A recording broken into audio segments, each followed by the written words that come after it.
In Genesis chapter 16, we see the story of Hagar being thrust into Abram and Sarai's marital issues. For years, they have been trying to conceive and bear a son because God promised. But they're feeling they're getting old and it's getting late. They need to have a son soon.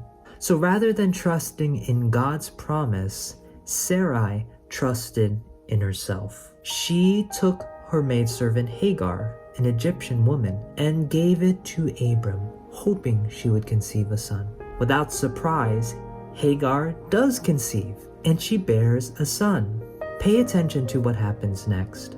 In verse 5 and 6, then Sarai said to Abram, "My wrong be upon you. I gave my maid into your embrace, and when she saw that she had conceived, I became despised in her eyes. The Lord judge between you and me." So Abram said to Sarai, "Indeed, your maid is in your hand, do to her as you please." And when Sarai dealt harshly with her, she fled from her presence. Abraham did not want to deal with the situation and tells Sarai, his wife, "You deal with it."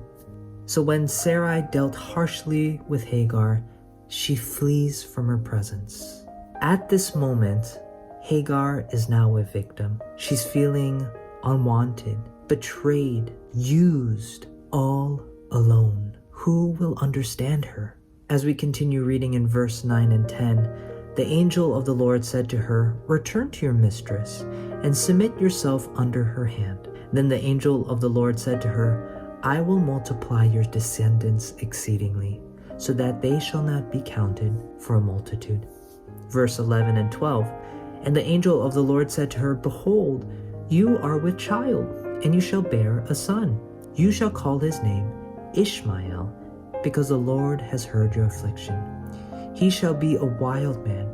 His hand shall be against every man, and every man's hand against him, and he shall dwell in the presence of all his brethren." Hagar is not part of the covenantal promise, but yet God gives that blessing even if it doesn't follow God's ultimate plan of redemption. And the amazing thing is, God does not come with condemnation or criticism. God comes with tenderness and care and wants to bless Hagar despite the situation. And so how does Hagar respond? Verse 13 and 14, then she called the name of the Lord who spoke to her, "You are the God who sees."